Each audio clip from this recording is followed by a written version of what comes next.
devienne Église. Voilà. Bon, ce matin, le Seigneur nous interpelle. Ce n'est pas ceux qui disent Seigneur, Seigneur, Seigneur qui entreront dans le royaume des cieux, mais ceux qui mettent en pratique. Parce qu'il est plus facile de dire Seigneur, Seigneur.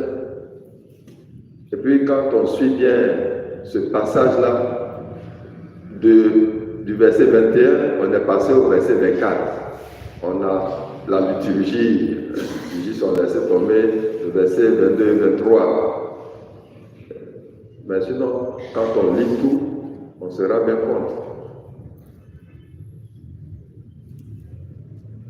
Donc, le Seigneur est précis. Ce n'est pas ceux qui me disent Seigneur, ceux qui font des miracles, ceux qui ceci. Il va dire à la fin, je ne les connais pas. Là, je viens de vous donner les 2 versets que la liturgie a sauté. Oui. Donc, ce qui importe, ce qui est important pour nous, c'est la pratique de ce que le Seigneur a dit et nous dit toujours dans les textes. Voilà ce que le Seigneur voudrait qu'on comprenne. Autrement dit, ce n'est pas parce que tu fais des miracles en son nom que tu seras sauvé. Autrement dit, ce n'est pas parce que tu as fondé une église que tu seras sauvé. Autrement dit, ce n'est pas parce que tout le monde vient à toi que tu seras sauvé.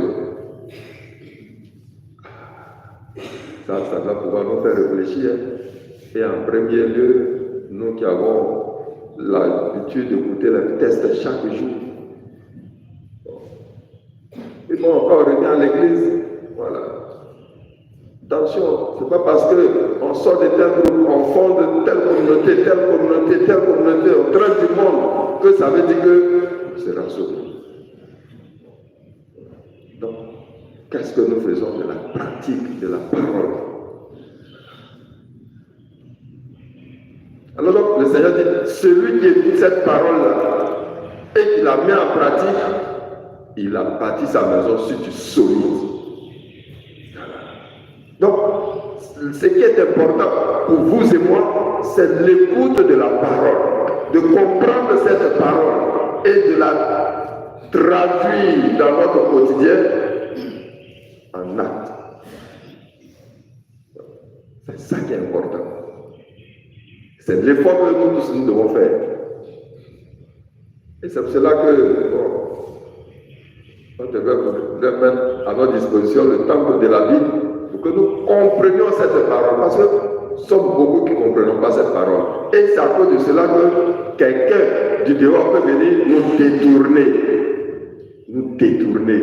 À l'église catholique, on vous cache. À l'église catholique, on vous a caché beaucoup de choses. Moi, je suis venu vous révéler. Mais si toi, tu es formé, que tu comprends cette parole, est-ce que quelqu'un peut venir te détourner? Moi, je suis tenté de dire, mais s'ils viennent vers vous, dites, j'ai vous monter des gens là, eux, ils disent que leur vie là, c'est parole, on disait les chez nous. Ils n'ont qu'à venir nous détourner aussi. Voilà. C'est simple, non? Ils viennent vous fatiguer. Bon, comme moi, je ne comprends pas trop grand chose. Moi là, je vais te montrer quelqu'un qui comprend. Allez-y les détourner. Si vous les détournez, derrière eux là, il y a tout le monde. Ils n'ont qu'à venir chez nous aussi. Et eux-mêmes, ils m'ont fui. Ils savent que nous sommes ici. Pourquoi ils ne viennent pas chez nous?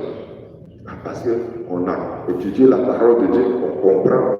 Donc tu ne peux pas venir nous interpréter et nous mentir. Voilà. Et donc, si tu comprends cette parole, que tu t'appuies sur cette parole, tu as bâti ta maison sur du roc. Mais si tu ne comprends pas cette parole, que tu ne t'appuies pas sur elle, tu as bâti ta maison sur du sable. Donc, quelqu'un peut venir, il va te dire quelque chose, et puis tu vas t'écrouler. C'est ce que Jésus veut nous dire dans l'écroulement. Et son écroulement a été total, comme des gens l'ont connu ici. Et demain, on voit, ah, il a donné pasteur quelque part, il a donné ceci quelque part. Hein?